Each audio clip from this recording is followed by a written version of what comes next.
যারা আমার ব্লগ ভিডিওগুলো রেগুলার দেখো তারা তো নিশ্চয় জানো মাদের এখন অসুখ চলছে। তো আগের দিন গেছে কামান, আজকে ছিল সাধ্য শান্তির কাজ। আমার দেশের বাড়ি একটা জেঠিমা মারা গেছে, তো সেই মতোই মা বাবা রেডি হয়ে চলে গেল দেশের বাড়ি। আর এদিকে আমার ছেলেকে নিয়ে আমার হাজব্যান্ড একটু ঘুরতে গেল। তো এই ফাঁকে আমি কাজগুলো সেরে নিচ্ছিলাম। আগের দিন মুদিখানা মাল এনেছিল, সেগুলো গুছিয়ে রান্না বান্না কমপ্লিট করে খাওয়া দাওয়া কমপ্লিট করে বিকেল বেলায় এই যে আমাদের একটা পাশের বাড়ি দাদু হাতি নিজের হাতে বানিয়েছে, দেখো কি সুন্দর না। তারপর বাড়ি এসে এই যে এখন রেডি হয়ে নিয়েছি। এখন যাব হচ্ছে ওই যে উল্টোরথ উপলক্ষে যে মেলা হচ্ছে, ওখানেই হবে মানুষ ঝুলন। তো চলো তোমাদেরকেও তো দেখাবোই, আর আমার ভিডিওটা দেখতে থাকো। আর এই যে আমরা চলে এসেছি।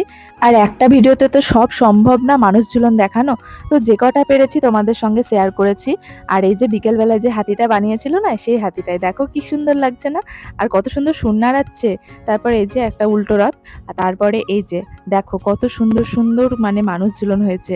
তার মধ্যে এই যে একটা করেছে প্রেমিকার সঙ্গে ঝামেলা করে ট্রেনে গলা দিয়েছে, তো দারুণ করেছিল, মানে ভালোই লাগছিল দেখতে। তারপরে এই যে একটা দূর থেকে দেখা যাচ্ছে কঙ্কাল। তারপর আমরা চলে এলাম, এদিকে অনেক মানুষ ঝুলানো হয়েছে, তো ছোট ছোট ক্লিপ নিয়েছি এই যে দেখো। আর এই যে এটাকে দেখে খুব হাসি লাগছিল। তারপরে এই যে লেবুগুলো দেখছিলে তো, লেবুগুলো দেখে না আমার খুব লোভ লাগছিল, তাই ভিডিওটা করে রাখলাম। তারপর ওখান থেকে আইসক্রিম খেয়ে আরও কিছুক্ষণ সং দেখে তারপরে এই যে আমার ছেলের এদিকে ঘুম চলে এসেছিল। তারপর সবাই মিলে নিয়ে নিলাম ঘুগনি।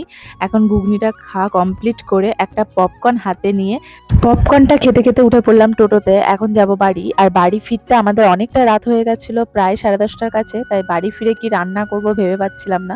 তো হাজব্যান্ডকে ফোন করে বললাম যে তুমি বাইরে থেকে খাবার নিয়ে আসো। তো সেই মতো ও বললো ঠিক আছে, আমি বাইরে থেকে নিয়ে যাওয়ার সময় নিয়ে চলে যাব। তো এই যে এখন সবাইকে টাটা দিয়ে বাড়ি চলে এসেছে। আর এদিকে আমার হাজব্যান্ড খাবার নিয়ে চলে এসেছে। তো অনেক কিছু নিয়ে এসছে, চলো কি কি নিয়ে এসছে দেখায়। দুজনের জন্য 2 প্লেট বিরিয়ানি, আর তার সাথে ছিল তো স্যালাড, আর নিয়ে এসেছিল চিকেন কষা, আর ছিল একটা স্প্রাইট আর মিষ্টি। দেখো ওকে বলেছিলাম যে বিরিয়ানি আনতে, আর অনেক কিছু নিয়ে চলে এসেছে। চলো এদিকে আমরা খাওয়া দাওয়া কমপ্লিট করতে থাকি, আর তোমরা আমার ভিডিওতে লাইক কমেন্ট করতে থাকো।